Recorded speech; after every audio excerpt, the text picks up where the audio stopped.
So what is the birthplace of goals? What makes goals appear in the mind and how to actually achieve them? I went from making $1.4 an hour from here to selling $30 million online while having not one, not two, but 3 kids. First, we'll explain what is the pit of despair, this thing here, and what makes it the gift of the gods to humankind. Then we'll talk about 2 types of goals, what makes most of us fail at achieving our big vision goals, and lastly, how to beat procrastination so you can get what you actually want. By the end of the video, you will have a perfect understanding of what goals are, how those came to be, how those form in the mind, and actually why people fail and what you can do to achieve yours in the shortest amount of time. So, the pit of despair and goals and 2 versions of you. First, why goals? What makes goals so important? Aimlessness breeds anxiety. Aimless mind is a devil's playground, meaning without a goal, you will be assigned a task to help someone else achieve their goal. So goals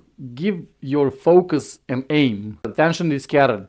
When we get focused and we learn how to focus, we achieve things with furious speed. But then that focus needs to be centered. It needs to aim somewhere. That's what goal is for. You get your focus and you aim at something, and then the focus actually becomes useful. Picture this.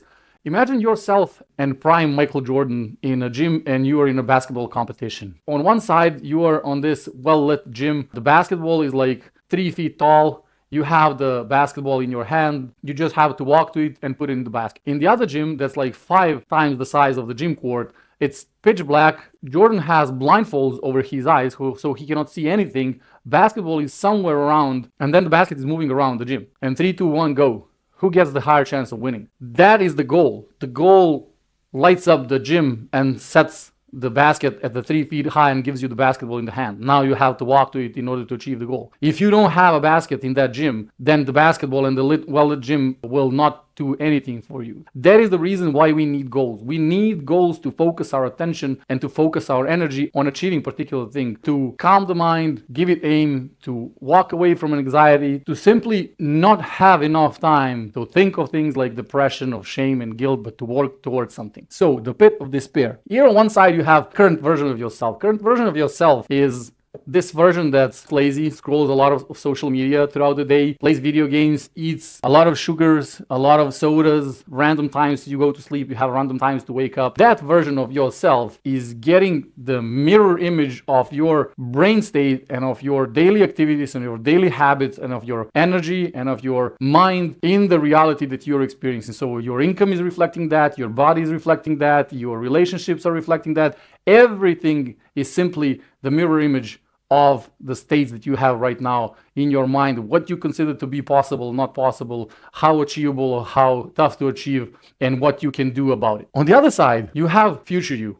Future you is holding the goals that you have right now, those big vision goals, the Ferraris and the mansions and the ladies and the yachts. For this version of yourself, it's a standard of living. It's as if someone says, you know what, you have hot shower in the bathroom. You're like, so what? That version of yourself sees your biggest and wildest dreams just like that, like access to a hot shower. So in order to be able to achieve those goals, to grab them and to fulfill that big dream and to get the reality to reflect back and to give you those goals in physical form, you need to cross what I call the pit of despair.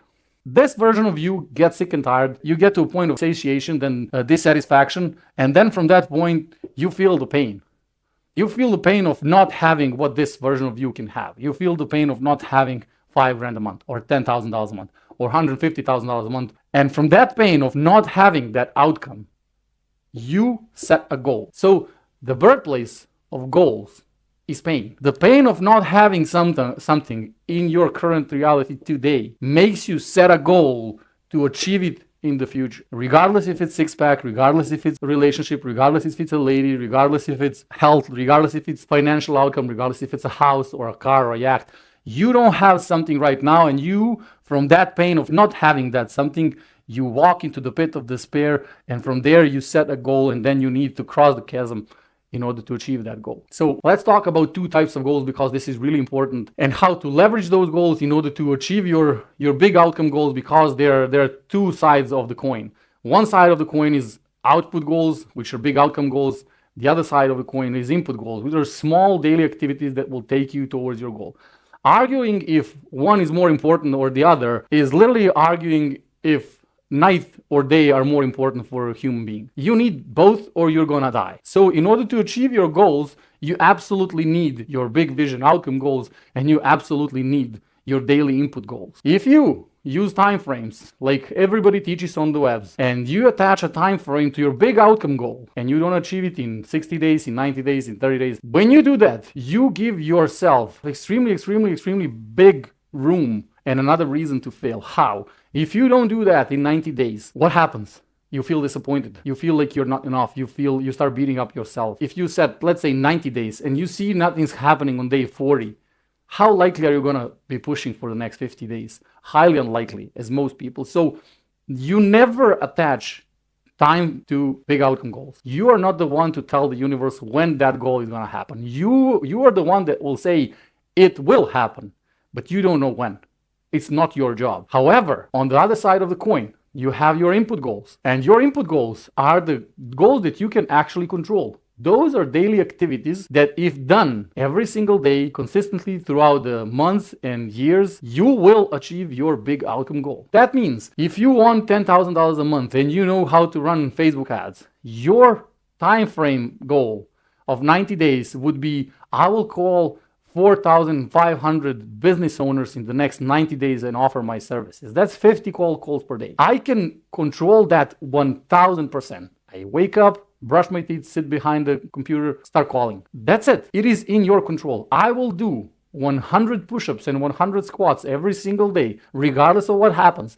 That is 1,000% in your control. So I will do 10,000 push-ups in the next year. That means you're going to be doing 30 push-ups a day, right? Input goals are something you can control. $10,000 in the bank account is not. So you set $10,000 in the bank account as your outcome goal, as a big vision goal, or like $1 million in the bank account, or whatever your goal is. But you don't set it, I will have this in 90 days because of all the visualization masters out there who are the big proponents of that philosophy. It doesn't work like that. If you don't have your input goals, it is going to be impossible to achieve that big outcome goal. What you can do is you can dissect that big outcome goal. Let's say it's $20,000 a month. You're selling your service for $2,000. You can reverse engineer everything and understand exactly how many calls per day is required in order for you to achieve that outcome in X amount of time. That's another conversation for another video, but it is doable. For now, forget time frames when it comes to big outcome goals. Set them just for the daily inputs. Whatever you need to do daily, it's 50 calls per day, if it's 20 calls, if it's 100 call emails, that's in your control 1,000%. That can have a time frame attached to it. The big outcome goals cannot. You cannot say, I'm gonna have a yacht in 6 months. You don't know. It's business. You will fail over and over again until you reach